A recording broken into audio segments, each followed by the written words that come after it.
अपना प्रत्याशी घोषित किए हुए कई दिन हो गए, किंतु कांग्रेस की सरकार को अभी तक प्रत्याशी लालटेन लेके और सनग्लास लेके ढूंढना पड़ रहा है। अभी तक उन्हें प्रत्याशी नहीं मिला। यही सबसे बड़ी भारतीय जनता पार्टी की जीत है। जहाँ मुद्दों की बात है, कोटा बूंदी लोकसभा में जो हमारे प्रत्याशी हैं वो सिर्फ कोटा ही नहीं, प्रदेश ही नहीं, अपितु देश का गौरव है।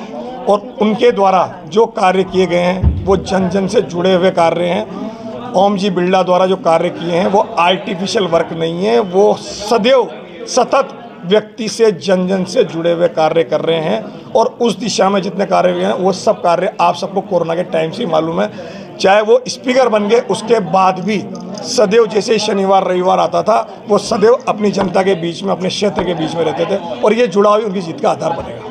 डबल इंजन की सरकार है, महंगाई से राहत कैसे मिल पाएगी? डबल इंजन की सरकार है, महंगाई से राहत जो मिली है आपको।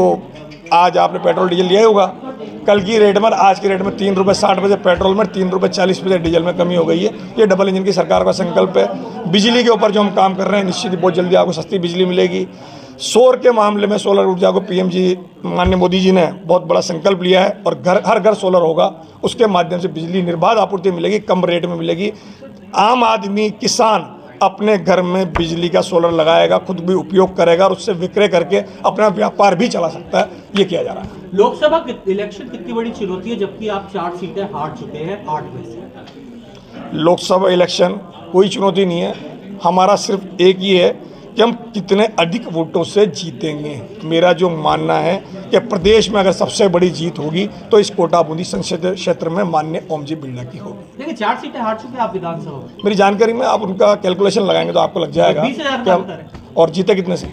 20,000 का अंतर है टोटल, अगर आपकी काउंटिंग 20,000 से। वो विधानसभा में जो मुद्दे होते हैं वो थोड़े से अलग होते हैं कि व्यक्ति विशेष आ जाता है। और देश के ऊपर जब चुनाव होता है तो वो लोकसभा का चुनाव देश के ऊपर होता है। कम से कम मैं आपसे कह रहा हूँ कि आप देख लेना, प्रदेश में सबसे बड़ी जीत अगर होगी तो कोटा बूंदी संसदीय क्षेत्र की होगी। राज्य की पूर्व कांग्रेस सरकार को भी आरोप लगाए गए हैं। कांग्रेस की सरकार ने कुशासन इतना था, इसीलिए प्रदेश में सुशासन के लिए भारतीय जनता पार्टी की सरकार जनता लेके आई है। और प्रदेश की 2.5 महीने की सरकार में जनता को बहुत बड़े परिवर्तन देखने को मिल रहे हैं, जिसकी वजह से जनता बहुत खुश है। और वो सारी खुशी आगामी आने वाले लोकसभा चुनाव में मतदान करते वक्त क्षेत्र की और प्रदेश की और देश की पूरी जनता उन वोटिंग मशीनों पे जब भाजपा का बटन दबाएगी, कमल के फूल का बटन दबाएगी, उस आवाज़ से पूरे देश में पता लग जाएगा कि वास्तव में भारतीय जनता पार्टी के कितने लोग चाह रहे हैं।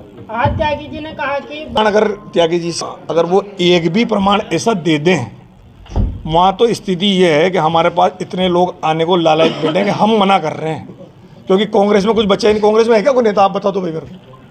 कांग्रेस तो नेतृत्वहीन पार्टी है, जहाँ पे जो भी रहेगा वो उसका क्या होगा। आप मीडिया है तो मैं नहीं बोलना चाहता, पर कांग्रेस डूबती नाव है और उसमें कोई नहीं रहना चाहता। सब ये चाहते हैं कि भारतीय जनता पार्टी में अगर रहेंगे तो हमारा राजनीतिक भविष्य, जनता के साथ जुड़ाव, कार्य करने की क्षमता, कार्य कर पाएंगे, ये सब भारतीय जनता पार्टी में हो पाएगा। क्योंकि भारतीय जनता पार्टी ही एक ऐसी पार्टी है जो कार्यकर्ताओं को सम्मान देती है। कांग्रेस में आपको मालूम होगा, हमारे यहाँ के भी बहुत बड़े मंत्री रहे हैं कि वहाँ से मिलने के भी टोटे होते थे, और यहाँ हमारे इतने बड़े लोकसभा अध्यक्ष जैसे पद वाले व्यक्ति से भी आम आदमी तुरंत मिल लेता था। ये उनकी सुलभता थी। इसीलिए ये आगे देखेंगे, समय के साथ लोगों की मांग होगी तो बिल्कुल बनेगा। स्थानीय कोटा को लेकर विकास को लेकर क्या कहें? उतने विकास की होगी, एक नई आयाम स्थापित होंगे आने वाले 5 साल में। कोटा एक नए स्तर पर दिखाई देगा। ऐसा कौन गया, आप नाम बताओ। राजस्थान लेवल पर गई है आपके गाँव कस्बा भी चले। वो तो जिसको टिकट नहीं मिलेगा, टिकट के लिए कोई जा रहा तो उसका आप क्या कर लोगे? हमारा ऐसा आदमी गया हो, उनके तो सब किसको टिकट दिया हमने, जो आया हो कोई को नहीं दिया। वहाँ तो सिर्फ इसलिए गया कि टिकट बीजेपी से मांग रहा था, बीजेपी टिकट नहीं दिया तो पहुंच गया ना आपने। नहीं, तो वो आए हमारे पास में, हमारी आस्थाओं को लेके आए। आदिवासी अंचल में उनका वर्चस्व है इसलिए आए। वो तो भारतीय जनता पार्टी के सांसद थे, जब उनको लगा कि टिकट नहीं मिला तुरंत वहाँ टूट कर गए। तो ऐसा कोई मतलब नहीं। भारतीय जनता पार्टी को लेके पूरे देश में एक अलग माहौल है।